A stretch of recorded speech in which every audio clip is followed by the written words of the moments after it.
White island ന്യൂസിലാൻഡിലുള്ള ഒരു ചെറിയ അഗ്നിപർവ്വതമാണ്. ഇത് മനുഷ്യർക്ക് പ്രവേശനമുള്ള അഗ്നിപർവ്വതങ്ങളിൽ ഒന്നാണ്. കടലിന് നടുവിലുള്ള ഇത് കാണാൻ അതിന്റെ 3 വശവും ഒരു വലിയ കോൺ പോലെയാണ്. ഒരു വശം മാത്രം നിരപ്പായ ഒരു പാലം പോലെ കാണപ്പെടും. ബോട്ടിൽ പോകാൻ 90 മിനിറ്റും ഹെലികോപ്റ്ററിലാണെങ്കിൽ 20 മിനിറ്റും എടുക്കും. നിങ്ങൾ അവിടെ പോവുകയാണെങ്കിൽ നിങ്ങൾ മറ്റേതോ ഗ്രഹത്തിൽ നിൽക്കുന്നത് പോലെ തോന്നും.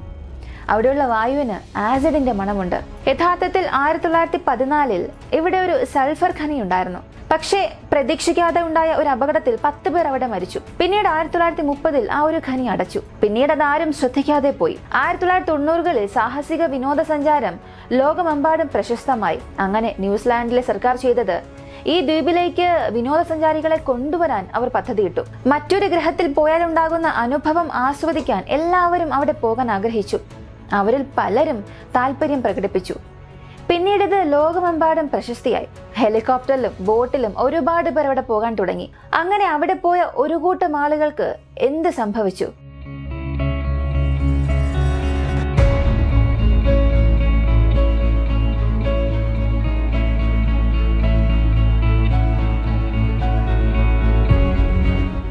അവരുടെ ജീവിതത്തിന്റെ ഭയാനകമായ അവസാന നിമിഷങ്ങൾ ഒരു വീഡിയോ റെക്കോർഡ് ചെയ്തിട്ടുണ്ട്. ഈ വീഡിയോയുടെ അവസാനം ആ ഒരു വീഡിയോ ഉൾപ്പെടുത്തിയിട്ടുണ്ട്. കാണുന്ന നമുക്ക് തന്നെ അതൊരു ഭയങ്കരമായി തോന്നും. അപ്പോൾ അവിടെ ഉണ്ടായിരുന്ന ആളുകളുടെ അവസ്ഥ നിങ്ങൾക്ക് മനസ്സിലായിട്ടുണ്ടാകും. അങ്ങനെ എന്ത് സംഭവിച്ചു എന്നുള്ളതാണ് ഈ വീഡിയോയിലൂടെ വ്യക്തമായി കാണാൻ പോകുന്നത്. വീഡിയോയിലേക്ക് പോകാൻ മുൻപായി നിങ്ങളുടെ സമയം 2 സെക്കൻഡ് എനിക്ക് വേണ്ടി മാറ്റിവെച്ച് ഈ വീഡിയോയ്ക്ക് ഒരു ലൈക്ക് തരിക. നിങ്ങൾ തരുന്ന ലൈക്കും കമന്റുമായിരിക്കും എനിക്ക് കിട്ടുന്ന ഏറ്റവും വലിയ മോട്ടിവേഷൻ.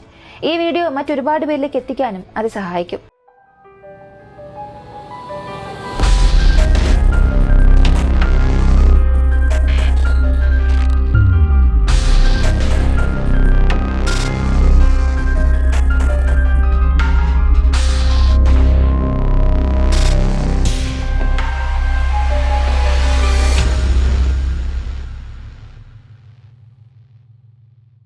വിനോദസഞ്ചാരികൾ അവിടെ ബോട്ടിൽ പോകുമ്പോൾ അവർക്ക് തെക്ക് വശത്തു നിന്നും അഗ്നിപർവ്വതത്തിനുള്ളിലേക്ക് നടക്കാൻ തുടങ്ങും. ആ ഒരു പാത മുഴുവനും പരുക്കനാണ്. ഒരല്പസമയത്തിന് ശേഷം ആ പാത ഒരു ആഴത്തിലേക്ക് പോകുന്നത് പോലെ തോന്നും. ആ വഴി പോകുമ്പോൾ കുറേയേറെ ആസിഡ് തടാകങ്ങൾ കാണാൻ സാധിക്കും. അതും കഴിഞ്ഞു പോകുമ്പോൾ അവിടെ ഉപേക്ഷിക്കപ്പെട്ട സൾഫർ ഖനികൾ കാണാം. ഇവയെല്ലാം കടന്നു പോകാൻ തന്നെ 90 മിനിറ്റ് എടുക്കും.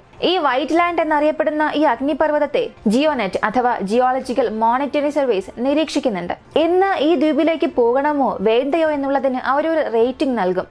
അവിടെയുള്ള അപകട സാധ്യതയെ കാണിക്കാൻ 0 മുതൽ 5 ഒരു റേറ്റിംഗ് നൽകും. ഇതിൽ 0, 1, 2 ഇവയാണെങ്കിൽ മാത്രമേ വിനോദസഞ്ചാരികളെ അവിടെ ചെല്ലാൻ അനുവദിക്കുകയുള്ളൂ. 2ന് മുകളിലാണ് റേറ്റിംഗ് എങ്കിൽ അവിടെ പോകുന്നത് അപകടകരമാണ്. 2019 നവംബർ മാസം 19 ജിയോനെറ്റ് അവിടെയുള്ള അപകട സാധ്യത കാണിക്കാൻ പോകണോ വേണ്ടയോ എന്നുള്ളതിന്റെ റേറ്റിംഗ് 2 നൽകി. 2 സൂചിപ്പിക്കുന്നത് അഗ്നിപർവ്വതത്തിന്റെ സാഹചര്യം നോക്കുമ്പോൾ അത് പൊട്ടിത്തെറിക്കാനുള്ള അവസരം ഉണ്ടെങ്കിലും അത് പൊട്ടിത്തെറിക്കില്ല. കാരണം 2ന് മുകളിലാണെങ്കിൽ മാത്രമേ അവിടെ അപകടമുള്ളൂ. പക്ഷേ ഈ ജിയോ റേറ്റിംഗ് 2 ആയിരുന്നാലും നമ്മൾ യുക്തിസഹമായി ചിന്തിച്ചാൽ അതൊരു അഗ്നിപർവ്വതമാണെന്ന് നമുക്ക് എല്ലാവർക്കും അറിയാം. അത് എപ്പോ വേണമെങ്കിലും പൊട്ടിത്തെറിക്കുമെന്നും നമുക്കറിയാം. മറ്റൊരു കാര്യം, ഈ 2 റേറ്റിംഗ് ആണെങ്കിലും പൊട്ടിത്തെറിക്കാനുള്ള സാധ്യത കൂടുതലാണെന്ന് അവർക്കും അറിയാം. പക്ഷെ സാഹസികത ഇഷ്ടപ്പെടുന്നവർക്ക് ഇതൊരു ത്രില്ലിംഗ് അനുഭവമാണ്. അവർ ഈ ത്രിൽ ഇഷ്ടപ്പെടുന്നുണ്ട്. അവർ മരണത്തോട് അടുത്തുകൊണ്ടിരിക്കുകയാണെന്ന് അവർക്ക് തന്നെ ഒരു തോന്നലുണ്ടാകും. മാത്രമല്ല കൂടെ ഗൈഡുകളും മറ്റു വിനോദസഞ്ചാരികളും ഉള്ളതിനാൽ പെട്ടെന്ന് പൊട്ടിത്തെറിച്ചാൽ എന്ത് സംഭവിക്കുമെന്നൊക്കെ പറഞ്ഞ് കളിയാക്കി ചിരിച്ചുകൊണ്ടൊക്കെ എല്ലാവരും ഒരുമിച്ച് നടന്നു പോകും. അതിനാൽ അപകട സാധ്യത കൂടുതൽ ഉള്ളപ്പോൾ ആളുകൾ അവിടെ പോകാൻ കൂടുതലും ആഗ്രഹം കാണിച്ചു. ആ സമയങ്ങളിൽ അവിടെ ജനങ്ങളുടെ തിരക്കും കൂടുതലായിരിക്കും. ഇപ്പൊ ഡിസംബർ മാസം 9, അപ്പോഴും അപകട നിരക്ക് 2ലാണ്. ഒരു 5 അംഗ സംഘം ഈ വൈറ്റ് ഐലാൻഡിലേക്ക് പോയി. അതിൽ 3 വലിയ ഗ്രൂപ്പുകൾ 3 ബോട്ടിൽ പോയി. 2 ചെറിയ ഗ്രൂപ്പുകൾ ഹെലികോപ്റ്ററിൽ പോയി. ഉച്ചയ്ക്ക് 1 മണിക്ക് അവർ ബാൽക്കണിയുടെ ഉള്ളിലേക്ക് നടക്കാൻ തുടങ്ങി. ആ കാഴ്ച കണ്ട് രോമാഞ്ചം കൊണ്ട് ആസ്വദിച്ചവർ നടന്നു. സമയം ഇപ്പൊ കൃത്യം 2 മണി. അതിൽ 2 കൂട്ടർ യാത്ര അവസാനിപ്പിച്ച് ബോട്ടിലേക്ക് മടങ്ങി.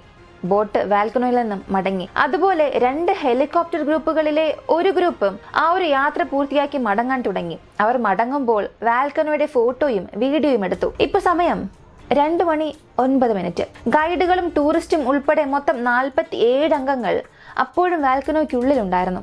അതിൽ 26 പേർ ടൂർ പൂർത്തിയാക്കി ബോട്ടിൽ മടങ്ങി വരാനായി കാത്തുനിന്നു.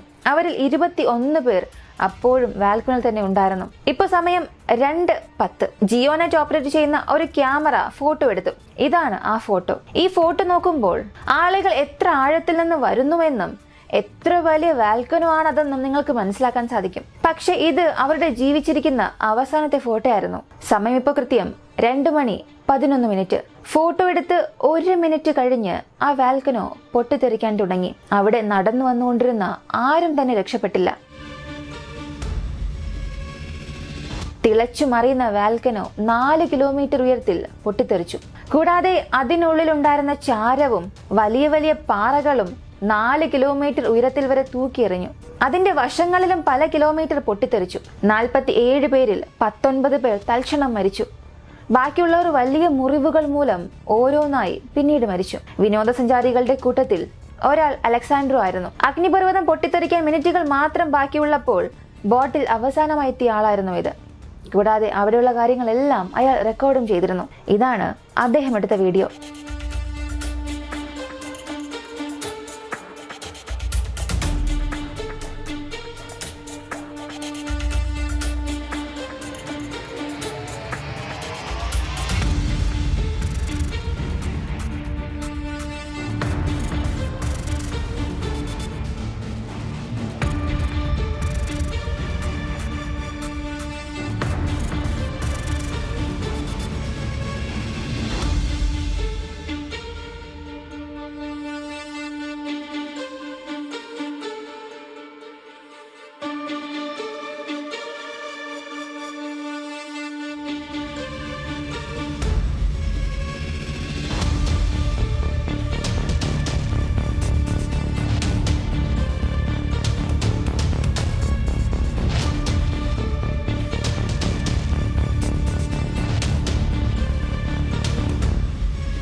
ഇപ്പോൾ അയാൾ തന്റെ വാച്ചിലേക്ക് നോക്കുന്നു. സമയം 1:50 എന്ന് കാണിച്ചു. അടുത്ത 21 മിനിറ്റിൽ അഗ്നിപർവ്വതം പൊട്ടിത്തെറിക്കാൻ പോകുന്നു. പക്ഷെ ഇത് അവിടെ ആർക്കും അറിയില്ല.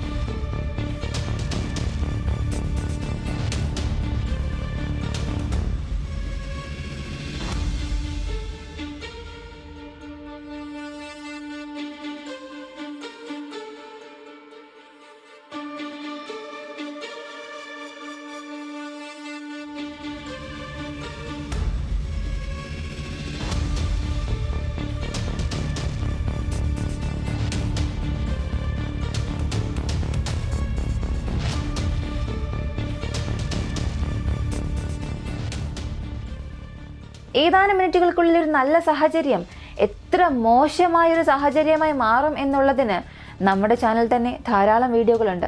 ഈ ഒരു കേസും അതിനുള്ള മറ്റൊരു ഉദാഹരണമാണ്. ഈ ഒരു വീഡിയോയെക്കുറിച്ചുള്ള നിങ്ങളുടെ അഭിപ്രായം എന്താണെന്നുള്ളത് കമൻറ്റിൽ പറയുക. വീഡിയോ ഇഷ്ടമായാൽ ലൈക്ക് ചെയ്യുക, ഷെയർ ചെയ്യുക. നമ്മുടെ ചാനൽ ആദ്യമായി കാണുന്നവരാണെങ്കിൽ മറക്കാതെ സബ്സ്ക്രൈബ് ചെയ്ത് സപ്പോർട്ട് ചെയ്യുക. മറ്റൊരു വീഡിയോയുമായി വീണ്ടും കാണാം.